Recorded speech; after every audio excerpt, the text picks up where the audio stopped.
Let's talk some NFL and get your reaction to what we saw over the weekend. We did a little bracket filling out here in the office. Everybody filled out a bracket, and Dave and I both lost our two Super Bowl participants. He had the Rams and the Ravens, with the Ravens winning. I had the Lions and the Ravens, with the Ravens winning, and we're both completely out of it. How surprised were you that both of those teams, or those three teams, I should say, with the Rams, were eliminated in the way that they were?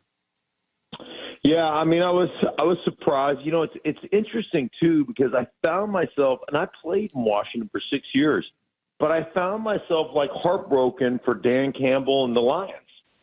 Like, it was like there's such a emotional connection to the Lions, what they've accomplished the last couple of years, the way they played the game this year, the injuries that they had, and there's a certain letdown because of that emotional connection I have with them. As excited as I was about Washington, which I was, there was a real pain about watching Detroit not make it. And you just never know. I mean, these things are so fleeting.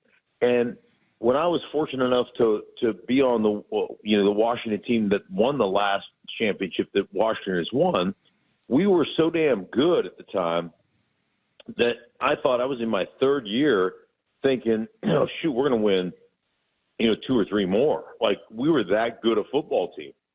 And the next year we had a bunch of injuries. We were 10-6. And the year after that, we won like 3 or 4 games. Like, it's amazing how quick it can change on you. And so it just is one of those things. I look at Detroit and I have this real soft spot in my heart for what Dan Campbell has done and what the Lions have done. So it was really kind of almost an emotional, an emotional experience for me. Yeah. Hey, Mark, my freshman year at Stanford, I had a chance to pick off Jim/Chris Everett from Purdue. And it was on the 5-yard line, and I could have walked in a pick six my freshman year, and I dropped it.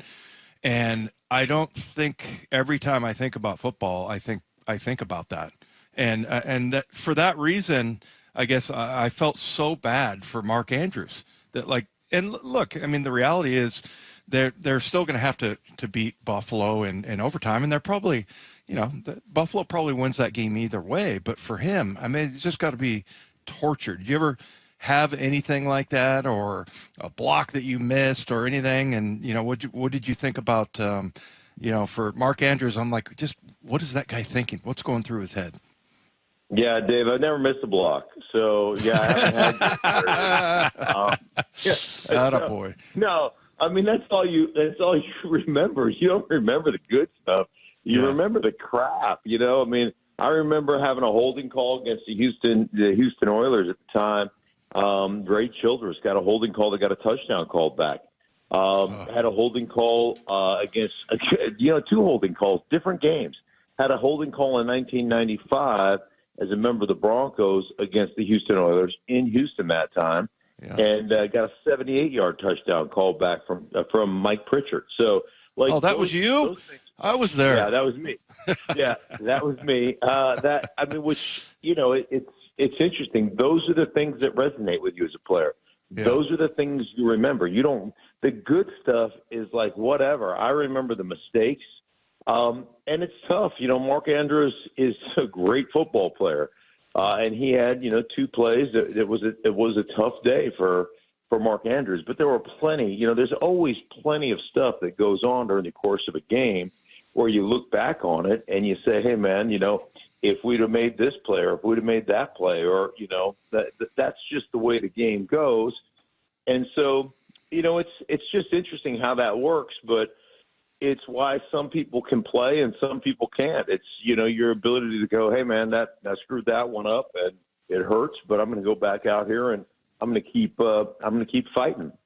Yeah. What is your take on Lamar Jackson, who regular season, the guy is unlike anything we've seen. He's a machine. Whether he's throwing, he's running, he's just such a weapon, and they don't turn the ball over. And then the knock on him, Mark, has been, what happens in the playoffs, and it doesn't go his way. Unfortunately, that's what happened again. Some costly turnovers. Is he a guy you look at and say, well, that's just circumstance, it's not so much him, or do you look at a guy who maybe clenches up a bit when the lights get the brightest and knows that he's got that reputation? What do you make of him? Yeah, well, I mean, he said it. He gets anxious or antsy. He said, and ultimately, like, that narrative exists because you play poorly in the playoffs. I mean, that, like, I don't know any other way to put it. And I know that in Baltimore, they'll call me a racist, but the bottom line is you turn the ball over and you make crap decisions in critical moments in the playoffs. Sorry, you have on average, I think you've had about 15% of your games in the regular season are 2 turnover or more games. 15%, I think, is the number. 50%, 4 of 8 playoff games, you've turned the ball over multiple times. And you did it again. That throw, they ran a little smash corner concept. You get man-to-man coverage. You've got inside or outside leverage on a corner. Like, that is an average quarterback completes that 10 out of 10 times. You threw it 9 yards over the receiver's heads and 8 yards inside for the safety to pick it off. It's one of the worst throws in the history of bad throws. And then, you have a bad snap and you compound that mistake by fumbling it. And, we can all sit there and say, well, it wasn't his fault. And he had that 8-play drive at the end of the game. And, they scored a touchdown. They should have had a 2-point conversion. Let's put it all on Mark Andrews. Hey, you took a sack on 2nd down and goal from the 2-yard line. You can't do it. You made multiple mistakes in this game, and it hurt your football team. Did it cost you the game? No, because you made enough plays at the end. But that's like the truth of the matter is you have not played well in the playoffs. That's just a fact. And I we're going to hide from it. We're scared to talk about it. Why? Because we're going to get labeled racists. The dude hasn't played well in the playoffs. Sorry. I mean, that's just the reality of the situation. Who's a guy, Mark, that's the opposite of that you've either played with or watched that just shines in, those big moments? I'm thinking maybe John Elway. What do you remember about that when you were a player now that you see that has that clutch ability? Right. Well, obviously Elway, anytime you walked in the huddle, you felt like you had a chance to win. But the guy who's just blown me away is Jayden Daniels. And you think about, say, Dan Quinn well. You guys know Dan Quinn. And this kills me about a lot of people in the media business that will sit there and say, you got to have an offensive coach and he's got to be a young guy and innovator because they're going to connect with today's players and young guys can communicate with today's players. And I just roll my eyes like, you guys are so full of crap. There's nobody that's any better than Dan Quinn at connecting and building relationships. And he holds his guys accountable. But most defensive coaches will err on the side of protecting their defense. It's just human nature. And here's Dan Quinn going, man, the best player on my football team is my rookie quarterback. And so screw my defense. I'm going to hang him out to dry because I'm going for it on every 4th down. I'm doing what I have to do to control the tempo, to control the game on the offensive side of the ball. And here's a rookie where normally we try to, protect our rookies, run the ball, play stellar defense, do all this stuff. There was a stat floating around today, and I don't know exactly what it was, but it was something of the effect that, like, Ben Roethlisberger and Mark Sanchez and even Sean King and all these rookie quarterbacks that have gotten this far in their rookie year to a championship game all had like a top 3 defense. Number 2, He's in Washington. You've got like the number 20th defense. Like, they are putting it on at number 5's shoulders and saying, "Go win us a football game. You're our best option." 4th downs. They're some crazy 26 of 32 on the season converting 4th downs. Like, pressure means nothing to this kid. It's really cool to watch, and I think he's having the best rookie season in the history of the National Football League for a quarterback. Hey, what do you think about going for it on 4th down? I was listening to Nick Saban, and he was saying, he pointed something out. He's like, your defense needs to practice because, whenever you go out there, you have like a scrimmage or whatever, like they're never going for it on fourth down, and it's a different play, and you have different ideas and things like that, and that the advantage is on the offensive side if defensive teams aren't practicing that. Do you see anything in that? Yeah, I think it's interesting because I had this conversation a couple of years ago with Dan Campbell, and he's just like, listen, we're going to go for it so much that it's not going to become like this stressful situation. I just remember back to my career when we went for it on fourth down, dude, that was stress. It was the end of the game. It was if you don't convert, your game's over. That's the only time you ever went for it on fourth down. You just didn't do it. And so he said, I want this to be so commonplace that our blood pressure doesn't rise. I just want it to be part of what we do as an offense. And the other thing that does, it opens up your ability on third downs to do whatever you want. So you can have a 3rd down and 7 play. And if hey, we're going for it on fourth down, all of a sudden you get a favorable box and you pop with Detroit, they'll pop a lot of, on like a 3rd and 7 plus, they'll pop some type of inside trap. And a lot of times they'll pick it up on 3rd down. They've got one of the best 2nd down and long and 3rd down and long run games in football. And a lot of it has been developed because they're going for it on fourth down. It's an interesting kind of change in the National Football League to watch it go down. And the offenses are ahead of the defenses right now because the offenses are doing it a bunch. And I think, Nick Saban is 100% right on that. The defenses have got to catch up to the offense on that particular situation.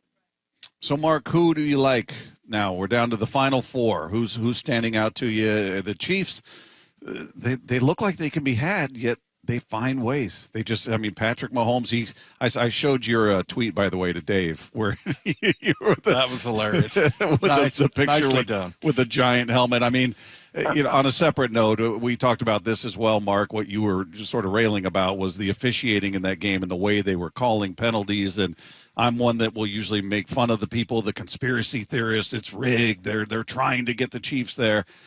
The league and the officials didn't do me any favors in my making fun of those people because it gave them ammunition after that game with some of the calls we saw there. Yeah, well, it's the ultimate compliment. You go to the NBA. Does LeBron get to go to the foul line more because when he drives, anything that even resembles touching him, he's going to the foul line. Like, even if it's not, like, it is right. the way it works. And it's not, I don't think it's conscious. I don't think you're going, hey, we've got to make sure we do this. I think it's just part of the game. There were 4 or 5 other hits during last weekend, during the divisional round, that if it was Patrick Mahomes, you would have sent somebody to jail, right? That'd be doing 5 to 10 of the pen for what Frankie Louvu did to Jared Goff. Because even in an interception in today's game, you're considered a defenseless player if you're the quarterback. So what he did, if that happened to Mahomes, you can't tell me there wouldn't have been 15 flags on that play. I'm sorry, but you can't. Yeah. You just can't. And then Jayden Daniels got hit out of bounds, as did several other guys. And the thing, it never really bothered me until last weekend. It bothered me last weekend, and what bothered me was on the sideline, the 10-yard line, Mahomes is going out of bounds. He kind of slows down, and the defender barely touches his shoulders, and he flings his arms in the air and throws his head back and falls down like a soccer player. And you guys know I hate soccer players. Those guys are the softest dudes on the planet. So, that's what he reminded me of. And that's what really, really irritated me, begging for flags. And you know what, Dave, you know how this would have worked in our day, right? There would have been some frontier justice. Like when he gets on the sideline and acts like he's going to dip out of bounds and then gets another 10 yards, you'd be like, okay, duly noted. That's how we're playing today? Great. And then somebody would try to decapitate his ass. And that's how it would have worked. And, boy, I miss those days. Like when you could bully people, that was awesome. When you hit quarterbacks late because they did stupid things like that, those were the days, guys. They really were.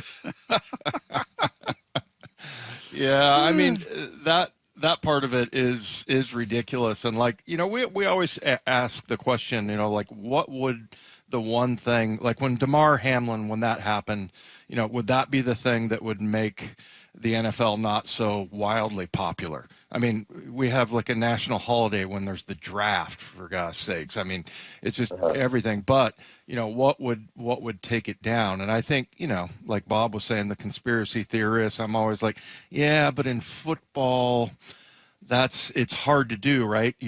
I mean, if you got a basketball player or whatever, you can get somebody to tank it, but maybe a field goal kicker or something like that. But I don't know. I was thinking that would be the one thing, is if the NFL continued to give, certain players that kind of, and certain teams that kind of advantage. I think that might be the one thing that could threaten the NFL's wild success. Yeah, I mean, probably, although they do feel to be, coated in Teflon. And so who knows? I mean, maybe it tightens up this weekend. I don't know. I mean, again, I have nothing but respect for the way they've played. I have nothing respect for the wins they have. I certainly, as a member of a back-to-back world championship team, I certainly don't want them to win 3 in a row. I mean, I'll just come right out and put my hater cap on. I don't want that to happen. I mean, yeah. So yeah, I have a vested interest in them failing, but right. Yeah, the bottom line though is there were 2 fouls, personal fouls called against the Houston Texans that were garbage. Hey, listen, did that win them the game? No. You can't give up 8 sacks, and you can't just roll over on special teams and all those things. All those things are true, but those fouls that were called, everybody goes by the letter of the law. The Kansas City fans, by the letter of the law, it's a foul, and you got to call it. Well, how about your tackle? Your right tackle is never lined up on the ball anytime he's in a 2-point stance. He never, like the rule is the helmet of the offensive tackle has got to break the belt line of the center. And he is like in 2-point stances, that dude is never on. He's never on the line of scrimmage. So if we're going to go by the letter of the law, then every time he lines up, you should call illegal formation. If we're going Kansas City fan, if we're going by the letter of the law, then you have to accept that as well. But you don't. So shut up. That's what I guess I'll just leave it to that.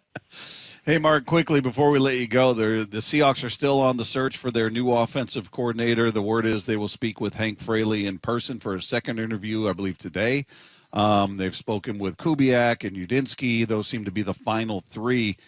We played a cut from you earlier, sort of, raving about what it is that Fraley does out there with the Detroit Lions and their offensive line and everything. Do you still, if you were given the choice amongst those 3 and looking at the needs of the Seahawks and specifically their O-line, he's the one that makes sense to me, but he could be the worst option. I have no idea of the 3, but are you still sticking with him looking as the best option if it were up to you?